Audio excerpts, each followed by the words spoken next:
రాబోయే 4 రోజులు కూడా భారీ నుంచి అతి భారీ వర్షాలు కురుస్తాయని వాతావరణ శాఖ అధికారులు సూచిస్తున్న పరిస్థితి అయితే ఉంది. ఒకవైపు వినాయక చవితి సంబరాలు ఊపందుకుంటున్న వేళ వరుణుడు ఒకరోజు ముందే వచ్చి అందరినీ పలకరిస్తున్నాడా ఈ విధంగా అనే ఒక ఆలోచన అయితే అందరిలో కలుగుతుంది.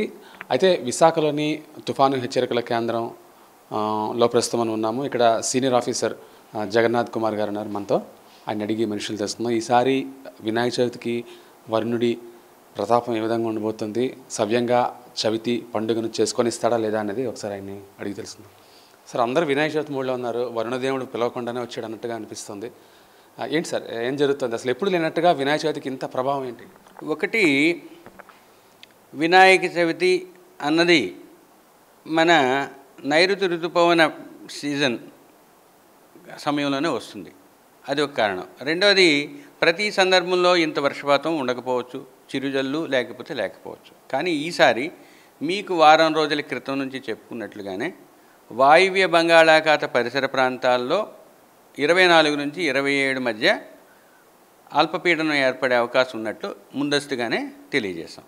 ఆ విధంగానే నిన్న వాయువ్య బంగాళాఖాత పరిసర ప్రాంతమైన ఒరిస్సా బంగ్లాదేశ్ తీరాలకు దగ్గరలో ఉన్న ఉపరితల ఆవర్తనం ఈరోజు వాయువ్య బంగాళాఖాత ప్రాంతమైన ఒరిస్సా తీరానికి దగ్గరలో అల్పపీడనంగా ఈరోజు ఉదయం 5:30 పరిణమించింది.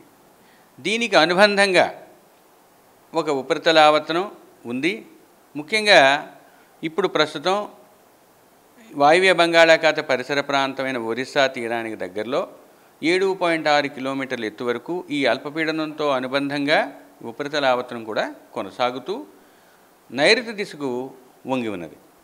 రాబోయే 2 రోజుల్లో ఇది పశ్చిమ వాయువ్య దిశలోనే పయనించి మీకు మరింత సుస్పష్టంగా లేదా ప్రస్ఫుటంగా ఉన్న అల్పపీడనంగా పరిణమించే అవకాశం ఉన్నది. దీని ప్రభావంతో పాటుగా నైరుతి ఋతుపవన ద్రోణి దేశ ప్రాంతాలైన గంగానగర్, సిర్సా, ఆగ్రా, బందా, సిద్ధి, సంబల్పూర్, ఒరిస్సాలోని సంబల్పూర్ మీదుగా వస్తూ వాయువ్య బంగాళాఖాత పరిసరంలో ఉన్న అల్పపీడన ప్రాంతం, దానికి అనుబంధంగా ఉన్న ఉపరితల ఆవర్తనం మీదుగా 1.5 కిలోమీటర్ల ఎత్తు వరకు విస్తరించి ఉన్నది.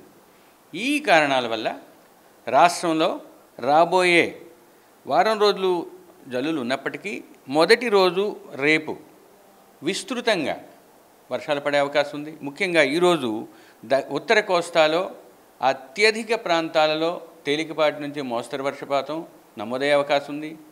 రేపు పలు ప్రాంతాలలో తేలికపాటి నుంచి మోస్తరు వర్షపాతం నమోదయ్యే అవకాశం ఉంది. తదుపరి 3 రోజులు అది కొన్ని ప్రాంతాలకు పరిమితమయ్యే అవకాశం ఉంది. ఇక దక్షిణ కోస్తా ప్రాంతంలో ఈరోజు పలు ప్రాంతాలలో, తదుపరి 2 రోజులు కొన్ని ప్రాంతాల్లో, చివరి 5 రోజులు అవి 1-2 ప్రాంతాలకు పరిమితమయ్యే అవకాశం ఉంది. ఇక ఈ 5 రోజులు కూడా ఉత్తర కోస్తాలో ఉరుములు మెరుపులు కొనసాగే అవకాశం ఉంది. దక్షిణ కోస్తాలో 3 రోజులు అటువంటి పరిస్థితి ఉంది.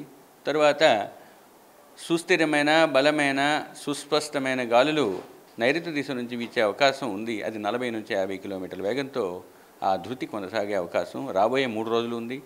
చివరి 2 రోజులు అంటే 4-5 రోజుల్లో అది 30 నుంచి 40 కిలోమీటర్ల వేగానికి తగ్గే అవకాశం ఉంది. ఇక ముఖ్యంగా ఉత్తర కోస్తా జిల్లాలైన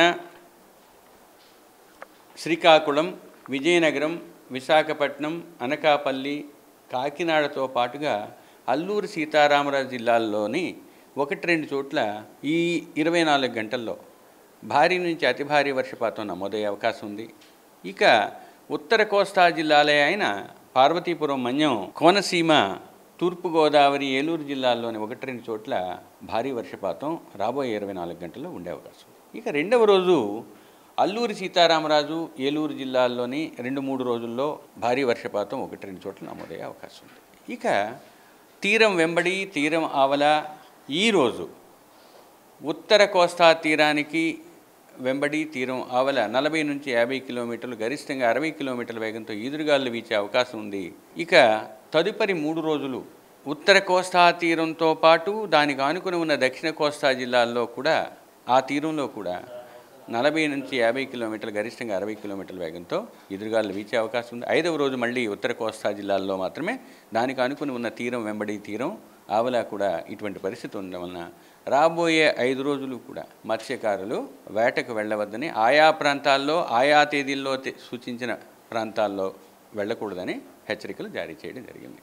ఇక భారీ వర్షపాతాలు ఉన్న ప్రాంతాల్లో వాటర్ లాగింగ్ ఎక్కువగా, నీటి ఎద్దడి ఎక్కువగా ఉన్నట్టయితే ఆ ప్రాంతాల్లో కొంచెం జాగ్రత్త చర్యలు తీసుకుంటూ సరైన రీతిలో వ్యవహరించవలసిందిగా జనబాహుళ్యానికి తెలియజేయడం జరిగింది. ఇక ఉత్తర కోస్తా జిల్లాల వెంబడి ఉన్న తీరం వెంబడి ఉన్న ఓడరేవులు, ముఖ్యంగా కళింగపట్నం, భీమునిపట్నం, విశాఖపట్నం, గంగవరంతో పాటుగా కాకినాడలో ఈదురుగాలులు ఉండే అవకాశం ఉన్నందువల్ల ఆయా తీరాలకు 3వ నంబరు ప్రమాద హెచ్చరిక ఎగురవేయడం జరిగింది. సరే, ఈ అల్పపీడన ప్రాంతం కొంచెం బలపడి అల్పపీడనం కానీ లేదంటే తీవ్ర వాయుగుండం కానీ ఇందాక చెప్పినట్లుగా వాయుగుండం యొక్క అవకాశం లేనప్పటికీ రాబోయే 48 గంటల్లో మరింత బలపడే అవకాశం ఉంది. అంటే సుస్పష్ట అల్పపీడనంగా పరిణమించే అవకాశాలు కనిపిస్తుంది. ఇక గడిచిన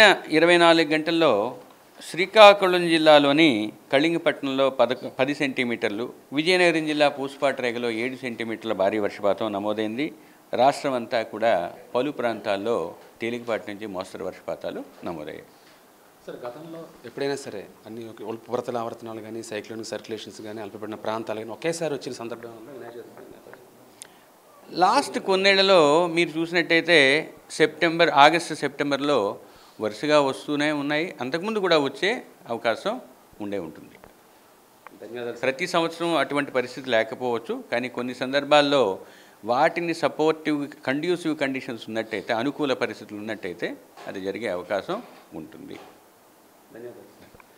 ఈ ఏడాది వరుణదేవుడు అనుకోని అతిథిగా వినాయక చవితికి ముందే వచ్చాడు. అయితే అందరినీ కలవరపెడుతున్న పరిస్థితి ఇక్కడ కనిపిస్తోంది. రాబోయే 4 రోజులు కూడా భారీ వర్షాలు రాష్ట్రంలో నమోదవుతాయని అధికారులు చెబుతున్నారు. ఇక చవితి పండుగ ఎలా చేసుకుంటారా అనేది వేచి చూడాల్సిన అంశం. వీడియో జర్నలిస్ట్ సత్యతో Murthy, VBC on TV, Visakhapatnam.